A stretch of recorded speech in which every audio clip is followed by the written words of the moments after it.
Magandang umaga po mga kamanok. Bali, pumunta po ulit tayo dito sa tropa ko. At binisita po natin yung kanyang manok. At marami na pong tinurok dito. Yung Bactiride. At kung ano-ano pang binigay na gamot dito. Meron pang mga pantao pero ayan po.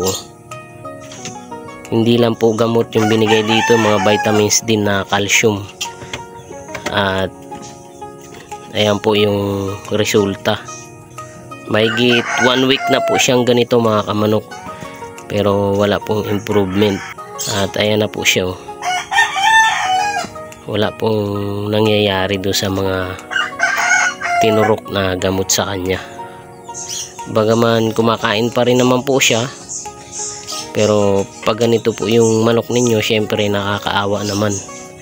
So hahayaan na lang daw niya itong ganito at hanggang sa sumuko na itong manok na ito. At sumuko na rin po yung may-ari nito sa kabibigay ng gamot dahil alam naman po natin na yung gamot ay napakamahal at bitamina ng manok. Unti-unti nang humina yung resistensya niya mga kamanok dahil nga po dyan sa sakit na Marex na yan. Bali, ang tinatamaan po niyan ay yung mga muscle niya. Nanghihina po yung mga muscle. Yan. So, yan na po siya. Pero malakas pa rin po kumain mga kamanok. Kaya nga lang, syempre, dahil sa sakit na Marex, yan na po yung nangyari sa kanya. So, sayang na sayang po itong manok na ito, mga kamanok. Pero ito po ay nahawa lang daw, sabi niya. At ipapakita ko po yung iba pang kapatid niya. Bali, yan po mga kamanok yung kapatid niya.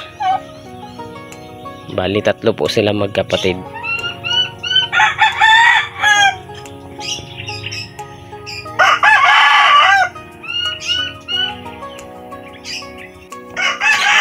At ito pa po yung isang kapatid niya mga kamanok. Tornado Hatch daw po ang lahi nito mga kamanok. Doon po sa mga nagtatanong kung ano po yung gamot sa Marex ay ang lagi ko pong sinasabi, wala pong gamot sa Marex. Kahit po yung mga eksperto ay wala pang natutuklasan o nadidevelop na para sa Marex disease. So ayun lang po yung update ko dito sa manok ng tropa ko. Maraming salamat po sa panunod at God to be the glory po sa atin lahat mga kamanok.